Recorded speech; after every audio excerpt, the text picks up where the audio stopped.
Salamat sa Diyos, natapos na ang madilim na pamumuno ni dating Senate President Alan Peter Cayetano. Nagtapos ang kanyang panggugulo at ang kanyang tila kamay na bakal na pamamaraan ng pamumuno.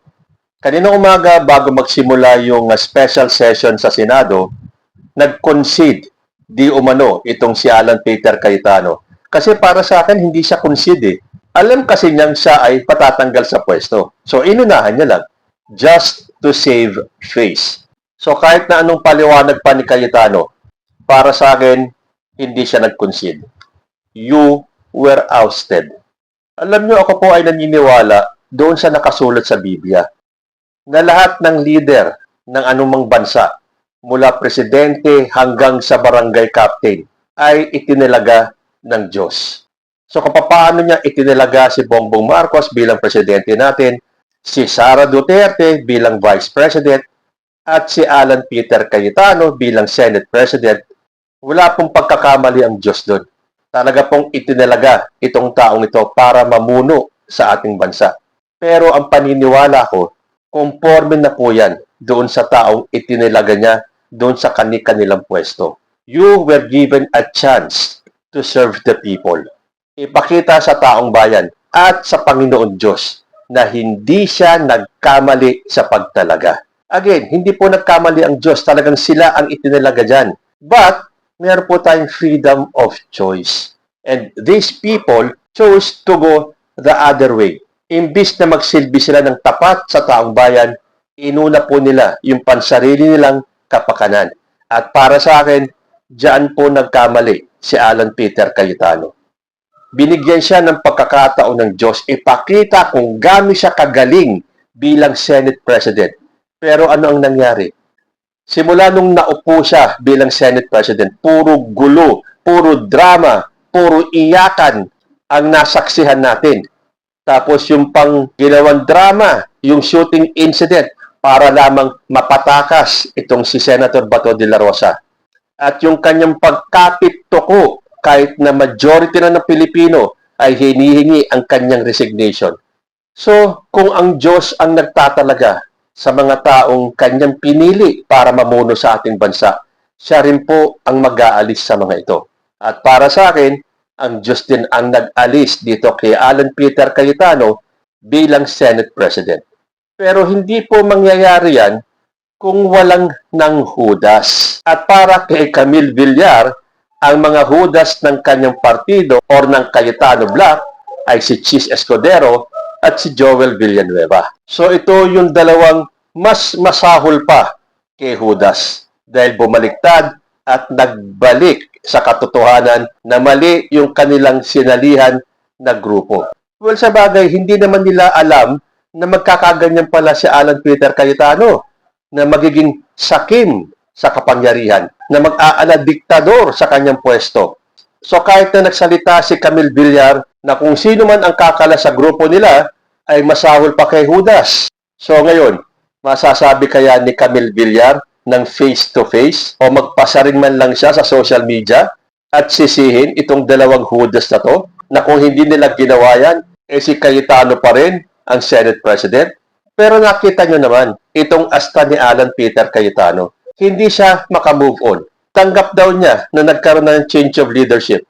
Pero bakit hindi siya sumipot kanina sa Senado? Or na-miss ko lang ba na siya pala ay sumipot? Dahil sumipot si Pia Cayetano, si Marcoleta, si Amy Marcos, si Loren Legarda, si Camille Villar. Pero hindi ko yata nakita si Mark Villar, si Robin Padilla, at ito nga si Alan Peter Cayetano. So, ibig bang sabihin, hindi matanggap ni Cayetano? Ngayong tapos na ang drama sa Senado, dapat trabaho na. Dahil kahit na itong mga kasamaan sa Cayetano Black ay nagpunta. Dahil duty nyo yan, trabaho nyo yan, tama na ang drama. Bumalik na sa dati ang Senado. At sana sa pamamalakad ni Win Gatchalian, bumalik ang tiwala ng taong bayan sa Senado. Na talaga pong nayurakan, nasira ang dignidad ng Senado sa pamumuno ni Alan Peter Cayetano. Tanggapin man niya yan o hindi. Dahil siguradong hindi niya po matatanggap yan. Dahil para sa kanya, tama lahat ng kanyang ginawa. Tama man sa paningin ni Alan Peter Cayetano, pero hindi tama sa paningin ng taong bayan at lalong-lalo na ng Diyos. Kaya nga siya ang naglagay sa iyo dyan, siya rin ang nag-alis sa iyo dyan. Kahit na sabihin pag may mga naghudas, pero itong mga naghudas na to, ang mga nagising sa katotohanan na mali ang pagkakatalaga nila at pagboto kay Alan Peter Cayetano. So kung bitter itong si Alan Peter Cayetano, napanood nyo ba yung pagpasok ni Pia Cayetano sa Senado at siya ay ini-interview kasama si Loren Legarda? Makikita nyo kung gaano ka-bitter pa rin si Pia Cayetano. Sa bagay may kasalanan nito yung reporter eh. Kaya kayong mga reporter, sa susunod, bago kayo magtanong kay Pia Cayetano, tatanungin nyo muna siya, kakamustahin nyo muna siya. Madam Pia, kamusta ka na? Nasa good mood ka ba ngayon? Eh hindi, tinanong kagad si Pia eh. Tanggap niyo po ba ang bagong liderato? Something to that effect? Narinig niyo ba yung sagot ni Pia Cayetano? Panoorin po natin. Susuportahan niyo, ma'am, yung bagong leadership po? May 13, di ba? Common sense, di ba? What's in the rules? Yes. What's in the Constitution? When you have Article 2, Section 13, 2. yun lang. So pag Yes. hindi sumunod sa rules, doon lang naman kami may problema. Pero pag sumunod sa Constitution at sa rules, it's no problem. That's just how it is. Thank you, ma'am. So ayan, from drama queen, crying lady, naging kontrabida na ang peg ngayon ni Pia Cayetano. Kitang-kita nyo, ramdam na ramdam nyo yung bitterness ni Pia Cayetano dahil yung kanilang pagiging majority ay tumagal lamang ng isang buwan. Dahil ang pamumuno ni Alan Peter Cayetano is, I believe, the most magulo in the history of the Senate. So itong si Pia, halatang hindi matanggap yung change of leadership kahit na kunyari pa sila itanggap nila. Pero makikita po sa galaw at sa pananalita na hindi natanggap ni Pia Cayetano na yung kanyang kapatid ay napatalsik sa pwesto. At dala-dala pa ni Pia Cayetano yung kanyang bitterness hanggang dun sa interpolation ba yung tawag nila ni Senator Risa Hontiveros. Feel natin ang bitterness ni Pia Cayetano. Hindi tulad ng ibang senador na galing sa Cayetano Block. Napanood nyo naman ba itong si Loren Legarda? Abay, talaga yatang paro-parong bukid siya. Talagang pagpasok pa lang sa loob ng Senado, lili pa rin niya talaga. Ikot-ikot siya sa lahat ng paligid na akala mo walang nangyari. Ginulo ninyo ang buhay ng mga Pilipino sa akasubaybay kung anong mangyayari. Tapos ngayon natapos ang lahat. Ganun-ganun na lang. Sa bagay, alam nyo, itong si Loren Legarda, pwede na po siyang umalis sa minority at sumali sa Gatchalian Block. Bakit kanyo? Kasi nilinis na siya ng mga 18 ex-Marines na to. Hindi ba yung pangalan niya una nakasama doon sa affidavit ng mga ex-Marines?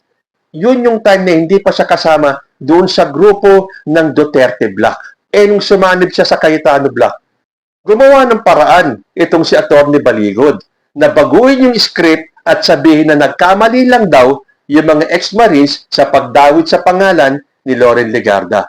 O idinilinis na yung pangalan niya. Bumaliktad at sumali sa majority. Dahil bumaliktad ka man, abay mahihirapan na itong grupo nitong si Atty. Baligod na ibahin na naman yung kwento. Hindi naman nila pwedeng sabihin, ay, hindi pala, mali pala, totoo pala na nag-deliver ng maleta kay Loren Legarda. So safe ka na sa ngayon, Loren Legarda. Hindi katulad ni Mark Villar. Talagang pinangatawan ng mga ex-Marines na to na nag-deliver ng maleta kay Mark Villar. So anong dapat gawin ni Mark Villar? Lumipat ka ng grupo at i-demanda mo itong mga ex-Marines na to tulad ng mga nagdemanda dito sa 18 ex-Marines na to, kasama na si Atty. Baligod at si Mike Defensor. Kung sa tingin ninyo, tama kayo at nagsisinungaling lang itong 18 ex-Marines na to. Diba yan ang dapat gawin? Pinaratangan kayo kahit na sa mga press release lang. So kung hindi kayo gagawa ng paraan, kung hindi kayo magkakaso, totoo yung sinasabi nila.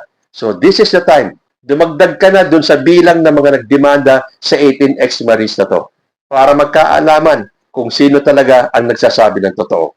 Dahil kung hindi nyo gagawin na magsampa kayo ng reklamo, iisipin ng taong bayan na totoo yung pagdawit ng pangalan ninyo ng 18 ex-Marines na to. So paano na kaya yan? Na anytime soon, siya po ay mai-issuean na ng warrant of arrest. Eh di mababawasan na naman sila. Kita niyo yung karma ng grupong ito? Kaya nga double time silang idawit lahat ng mga nasa kabilang kampo. Yung nasa majority ngayon. Dapat sirain nila ang mga pangalan nito. Dahil bakit ba? Yung mga nasa Cayetano lang ba ang dapat masira? Damay-damay na tayo lahat. Mabuti nga yan eh. Magkasuhan kayo para magkaalaman. Dahil kung halos lahat pala kayong nandiyan sa Senado, kaya nasa majority o nasa minority. Dahil dito sa minority, ilan na yung may kaso eh. Hinihintay na lang yung warrant of arrest. Si Jinggoy nga, nakakulong na eh. Tapos ngayon, pagbibintangan to mga nasa majority, anong klase ba ang ating Senado? Halos lahat sa inyo may kaso? Kayo ba ang nagpapatakbo at gumagawa ng batas ng Pilipinas? Samantalang halos lahat pala kayo ay may tinatagong baho. So ito po ang tamang pagkakataon. Linisin ang mga pangalan na dapat linisin. So sa tingin ninyo, safe na ba si Chis Escudero at si Joel Villanueva dahil sila ay nag-over the bakod na? Para sa akin, ibang usapan na yan.